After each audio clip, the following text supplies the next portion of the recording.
everyone, welcome to my channel. My name is Reetahh. For those of you that are tuning in for the first time, this is Tea Spill with Reetahh, where we talk about health, lifestyle and Christianity.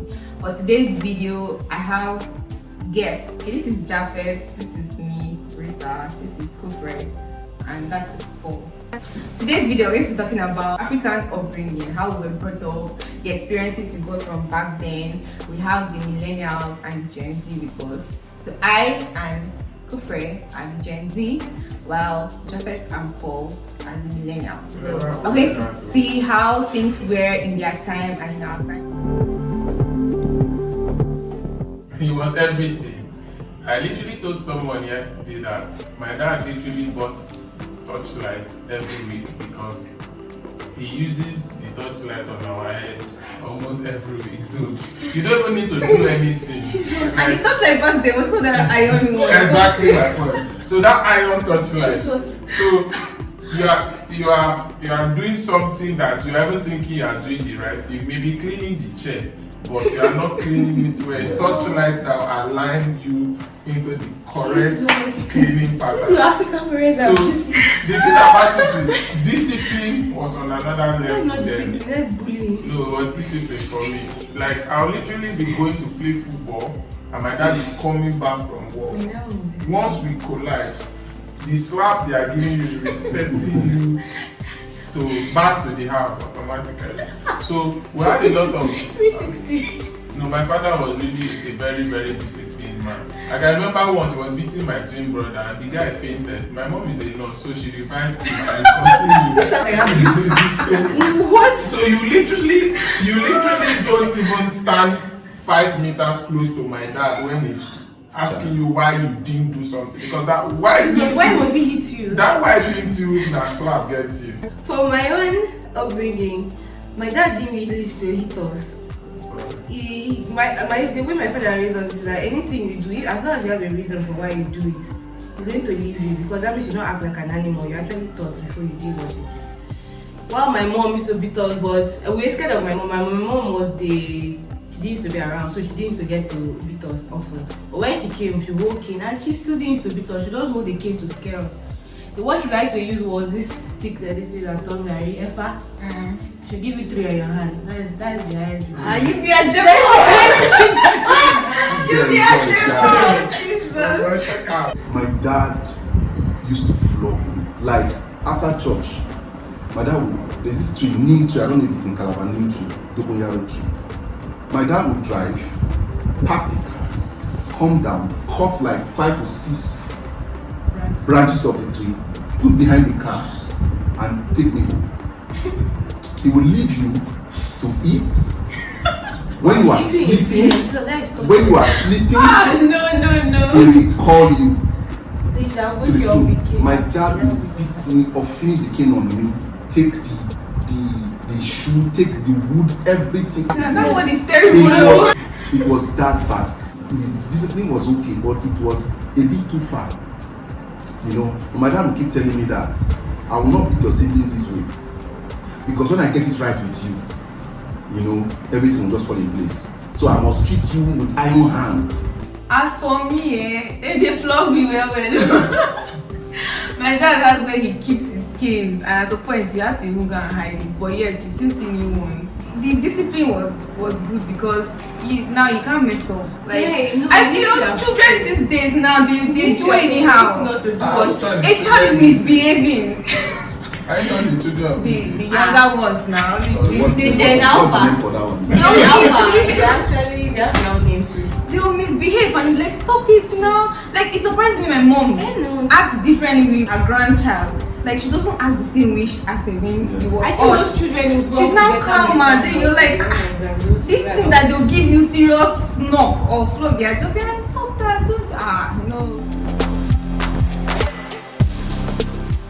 I wouldn't say it mad me.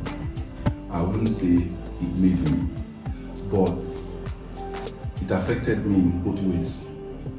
You understand? My parents didn't have knowledge about career. They just had this knowledge of go to school and study science.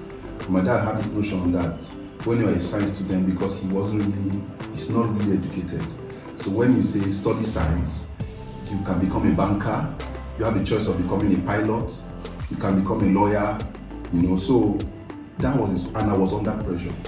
But I went into school, I wanted to become a banker. So I changed into sciences, and just to make them happy. And because obviously without him being happy, I won't go to school.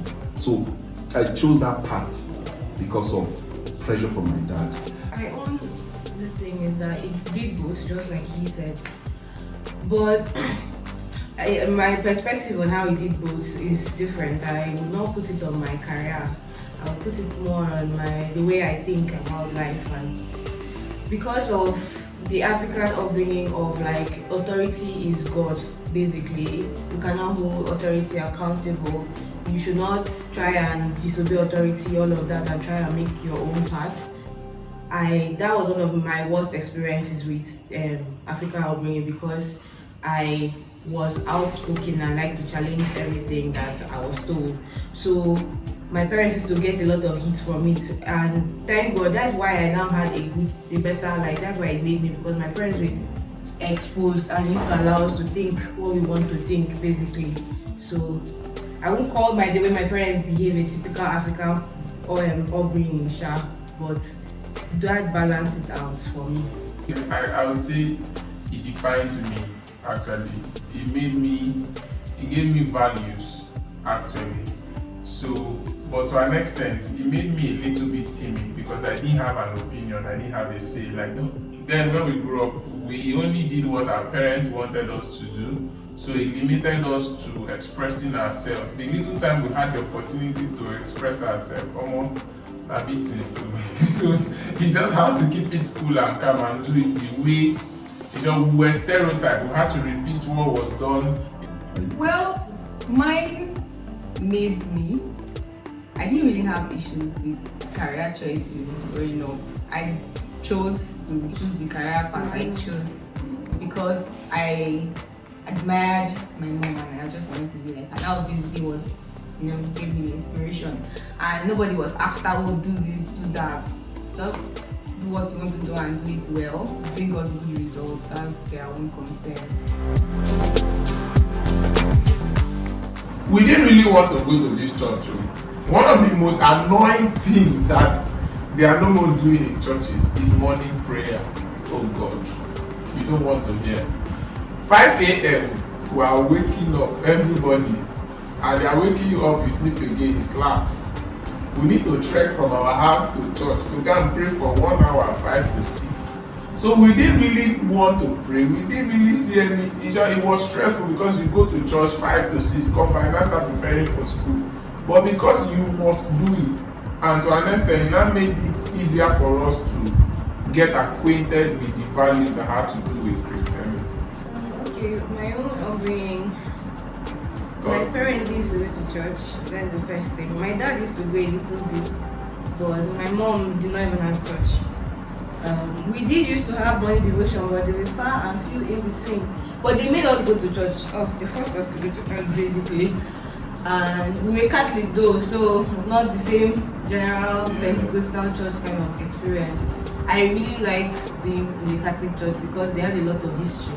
And I like to read and understand, and a lot of symbolism. Like this color can mean certain things. They wear different colors, different parts of the year. What does the wine mean? What does the bread mean? All of that. The Latin.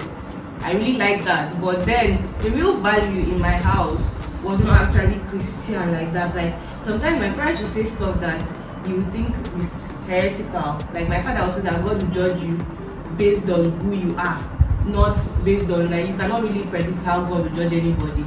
So like you not say don't do this because it's bad, like this, leave the judgment for God. If he puts you to be this kind of way and you deviated from that he himself will know how to judge you. And that's one of the first things I noticed that my father was saying, that it did not really sound like what I was hearing from the church. Like they say don't do this, do it. It's always a lot of rules. And another thing about growing up in the church is that it was a lot of guilt and shame. Like every time you're thinking about sin, you don't want to do anything that will just make you feel bad and that you'll go to hellfire. Like a lot of fear and everything. So as I started getting older, I started thinking a lot.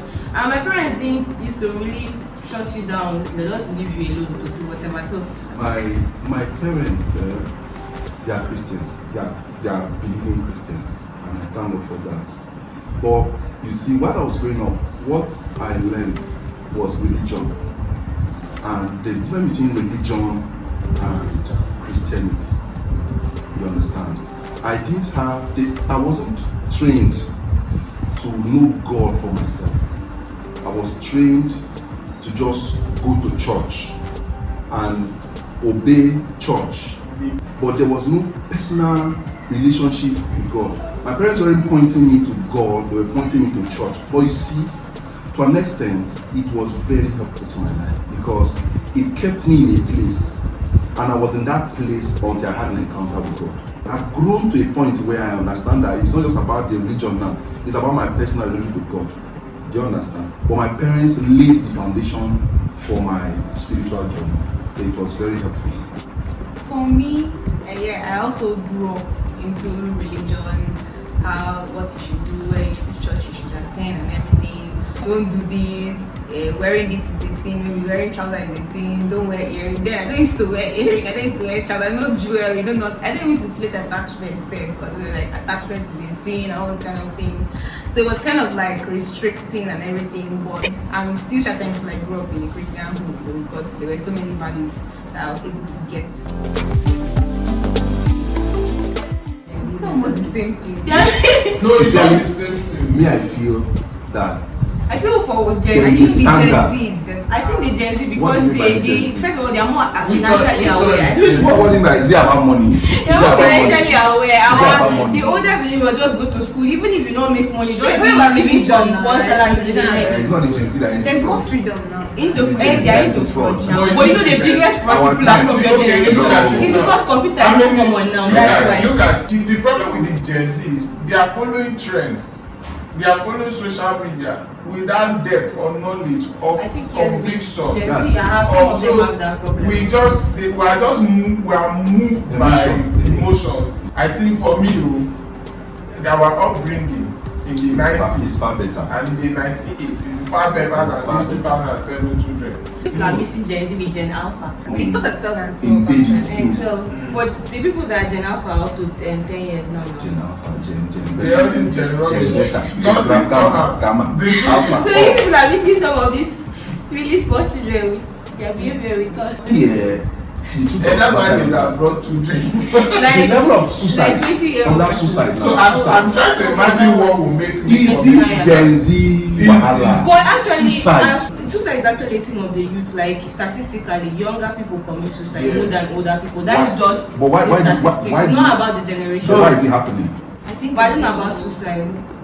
Have you exposure seen to social media because Wait, back then there was Yeah. there was no way you can I know compare that to social somebody media, else and say, social oh, media this is is terrible for our mental health. Someone who hold a phone like morning till night. Like you don't know this phone can give you money. You don't know this phone can expose you to books, to e-books.